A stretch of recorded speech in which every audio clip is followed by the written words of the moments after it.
हनुमान जी का अभिमान और भरत जी का विश्वास। जब हनुमान जी संजीवनी बूटी का पर्वत लेकर लौटे तो उन्होंने भगवान राम से कहा, प्रभु, आपने मुझे संजीवनी बूटी लाने नहीं भेजा था, आपने तो मुझे मेरी मूर्छा दूर करने के लिए भेजा था। हनुमान जी ने प्रभु श्री राम का नाम स्मरण करके उन्हें अपने हृदय में वश में कर रखा था, लेकिन आज उनका यह भ्रम टूट गया कि वे ही सबसे बड़े भक्त हैं।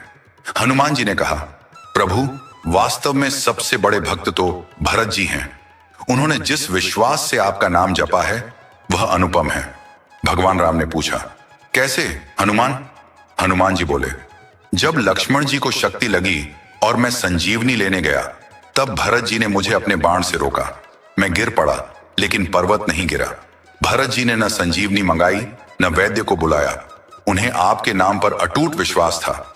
उन्होंने बस एक वचन कहा, जो मोरे मन बच अरुकाया, प्रीति राम पद कमल अमाया, तो कपि होऊ बिगत श्रम सूला, जो मोह पर रघुपति अनुकूला।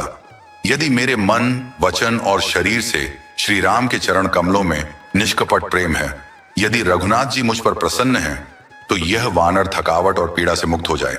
हनुमान जी ने आगे कहा, यह वचन सुनते ही मैं श्री राम जय जय राम कहता हुआ उठ खड़ा हुआ। प्रभु, मैं भी आपका नाम लेता हूं, लेकिन भरत जी जैसा विश्वास नहीं करता। अगर मुझ में भरत जी जैसा विश्वास होता तो मुझे संजीवनी लाने की आवश्यकता ही नहीं पड़ती। हनुमान जी ने एक और बात कही, प्रभु, बाण लगते ही मैं गिरा, लेकिन पर्वत नहीं गिरा, क्योंकि पर्वत को तो आप उठा रहे थे, लेकिन मैं अहंकार में था कि मैं पर्वत उठा रहा हूं। मेरा यह अभिमान भी टूट गया। उन्होंने कहा, हम भी यही सोचते हैं कि हम अपनी गृहस्थी, जिम्मेदारियों और जीवन के बोझ को खुद उठा रहे हैं, लेकिन असल में सब कुछ प्रभु ही संभाल रहे हैं। इसके बाद हनुमान जी बोले, प्रभु, आपके तर्कस में भी ऐसा बाण नहीं है जैसा भरत जी के पास है।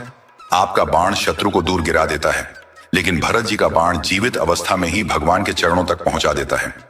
भगवान राम ने मुस्कुराते हुए कहा, हनुमान, जब मैंने ताड़का और अन्य राक्षसों को मारा तो वे भी मुंह तक ही पहुंचे। हनुमान जी ने कहा, प्रभु, आपका बाण मृत्यु के बाद लोगों को आपके पास लाता है, लेकिन भरत जी का बाण जीवित अवस्था में ही प्रभु के चरणों में पहुंचा देता है।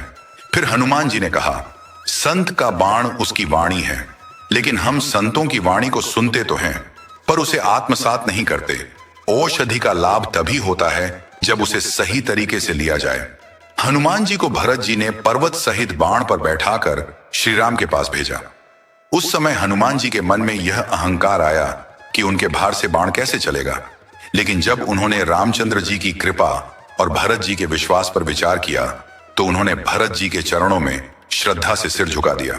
अंत में हनुमान जी ने कहा, जैसे भरत जी ने मुझे आपके पास पहुंचाया, वैसे ही संत भी हमें प्रभु के चरणों तक पहुंचाते हैं। हमें संतों पर विश्वास करना चाहिए। वे हमारे सभी बोझों को लेकर हमें प्रभु श्री राम के चरणों में पहुंचा देंगे।